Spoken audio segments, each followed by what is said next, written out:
এই মুহূর্তে আমি দাঁড়িয়ে আছি পানিহাটি বিধানসভা কেন্দ্র এবং এটি একটি হাই ভোল্টেজ বিধানসভা কেন্দ্র। কেন? কারণ কি, একদিকে যেরকম এখানে বাম মনোনীত প্রার্থী কলতান দাশগুপ্ত, অপরদিকে বিজেপি প্রার্থী অভয়ের মা অর্থাৎ রত্না দেবনাথ, এবং অন্যদিকে তৃণমূল প্রার্থী তীর্থঙ্কর ঘোষ। একেবারে লড়াই কিন্তু এখানে প্রবল, বোঝাই যাচ্ছে। কিন্তু ফলাফল কি হতে পারে, কোন দিকে যেতে পারে হাওয়া, সেই বিষয়ে আমরা কথা বলে নেব এখানকার সাধারণ মানুষের সঙ্গে। দেখব এবার হাওয়া কোন দিকে।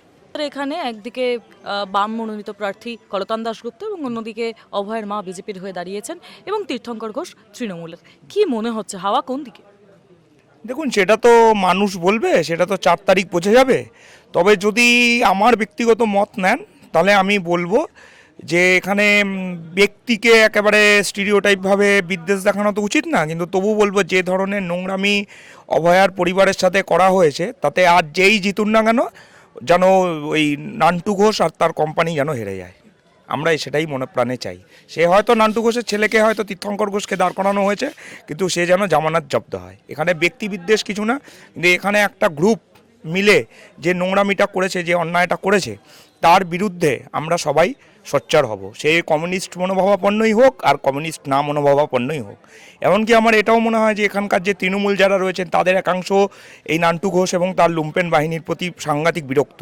কারণ যে ধরনের কাজকর্ম এরা করে আসছে এবং সর্বোপরি যে অভয়ার পরিবারের সঙ্গে যেটা করা হয়েছে, একজন নরম মনের, ভালো এবং সৎ, একজন ধার্মিক, সত্যিকারের ধার্মিক একটা মেয়ের সঙ্গে, তো সেই মানে মৃতদেহটাকে নিয়ে গিয়ে তড়িঘড়ি করে পুড়িয়ে দেওয়া হয়েছে। আপনারা জানেন যে 3টে মৃতদেহ সরিয়ে ওটাকে পুড়িয়ে দেওয়া হয়েছে যাতে আর পোস্টমর্টেম না হয়। তাতে আমার যা মনে হয় যে তাতে তীর্থঙ্কর ঘোষ হোক বা নান্টু ঘোষ হোক, ওদের কোম্পানির হেরে যাওয়াই এবার উচিত।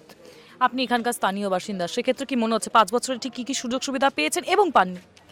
না, আমি এখানকার স্থানীয় বাসিন্দা না, আমি দমদমের বাসিন্দা, কিন্তু আমি অভয়া আন্দোলনের সঙ্গে রয়েছি এবং আমি ব্যক্তিগতভাবে সিপিএম পার্টিরও সমর্থক।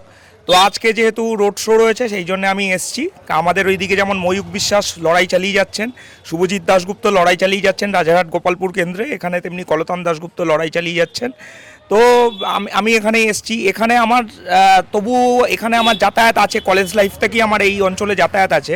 সেই সুবাদে আমি একটা জিনিস বলতে পারি যে এখানকার কিছু কিছু অংশের বা বেশ কিছু অংশের রাস্তাঘাট তো একেবারে মানে বলার মতো না, এত জঘন্য। কখন অটো গাড়ি কি উল্টে যায় তার কোনো ঠিক নেই। আর নোংরা ডাস্টবিন একেবারে উপচে রাস্তার ওপর এসে পড়ছে, ছড়িয়ে যাচ্ছে চারদিকে, দুর্গন্ধ ছড়াচ্ছে। ঠিক আছে, এতে নানা রকম রোগ জীবাণু এসব হচ্ছে। এবং সোদপুর এই পানিহাটি কেন্দ্রের একটা অঞ্চল বিশেষে এরকমও দেখা যাচ্ছে যে জলমগ্ন অবস্থা, একাধিক দিন ধরে জল থেকে যাচ্ছে। দেখা যাচ্ছে যে বৃষ্টি হয়েছে, ধরুন আজকে বৃষ্টি হলো, আপনি 4 দিন বাদে 5 দিন বাদে আসবেন, এসে দেখবেন সেই জল হয়েই রয়েছে, সেই জলটা বেরোনোর আর জায়গা নেই। তার থেকে পচা গন্ধ বেরোচ্ছে এবং নানা রকম রোগ জীবাণু ছড়াচ্ছে। তা আমার মনে হয় যে মানুষ বুঝেই এবার ভোট দেবেন, কারণ পানিহাটির মানুষ যথেষ্ট কনসাস। তো যেই জিতুন না কেন, সব পার্টি তো চেষ্টা করবে যে সেই যেতে। তা পানিহাটির মানুষের প্রতি একজন দমদমের বাসিন্দা হিসেবে আমার ভালোই মানে কি বলবো যে কনফিডেন্স আছে যে তারা ঠিক লোককেই বাছাই করবে। পানিহাটি বিধানসভা কেন্দ্র আপনাদের এখানে যথেষ্ট গুরুত্বপূর্ণ। কি মনে হচ্ছে এবার হাওয়া কোন দিকে, পাল্লা কোন দিকে ভারী হবে? মনে হয় তৃণমূলের দিকেই যাবে মনে হয়, জানি না, এটাই আমি বলতে চাই। বুঝতে পেরেছেন? আপনাদের এখানে কলতান দাশগুপ্ত সিপিএমে, উল্টো দিকে বিজেপিতে অভয়ার মা দাঁড়িয়েছেন এবং তীর্থঙ্কর ঘোষ। কাকে? আমাদের পাড়াটায় আমাদের তৃণমূলই যাবে, তীর্থঙ্কর ঘোষই যাবে। এই 5 বছরে আপনারা সমস্ত কাজ নিয়ে, সমস্ত কিছু নিয়ে আমাদের সবসময় পাশে থাকেন ওনারা, বুঝছেন? সবসময় আমাদের পাশে ওনারা থাকেন, বিপদ আপদে ডাকলে ওনারা চলে আসেন। এখনো পর্যন্ত একটু যেটুকু মানে করেন সেটুকু তো আমরা অস্বীকার করতে পারি না, এটুকু আমরা বলে দিলাম। Thank you. টিভিতে দেখতে পাচ্ছি চাকরি যেরকমভাবে চুরি হলো তাতে কিছুই হলো না। কোনো মানে কি বলবো, যারা অযোগ্য তারা তাদের চাকরি দিয়ে দিয়েছে। মমতা ব্যানার্জি বলছে যে ওদের আবার চাকরি দিয়ে দিতে হবে অন্যখানে, কিন্তু যারা টিচার সত্যি করে পাশ করে বসে রয়েছে তাদের কিছুই হচ্ছে না। তো সেই তুলনায় তো আমি মনে করি এতে লাভ নেই, 1,500 টাকা দিয়ে তো লাভ নেই। ইয়াং ছেলেদের চাকরি দরকার, চাকরি পড়াশোনা শিখে যে কোনো বাবা মারা ছেলে মেয়েদের কম করে 10 লাখ 15 লাখ টাকা খরচা করে তারপর সেই চাকরিটা হয়। তা সেই চাকরিটা হওয়ার দরকার, কিন্তু সেই চাকরিটা আমার নাম আছে অথচ আমি চান্স পাচ্ছি না, বিক্রি হয়ে যাচ্ছে, তাহলে লাভ নেই। তার থেকে তো আমার মনে হয় যে সিপিএম তো চোরকেও বলতে পারছে না। কলতান দাশগুপ্ত কিন্তু ভালো, যার জন্য অভয়ের জন্য লড়লো, ও জেল পর্যন্ত খেটেছে।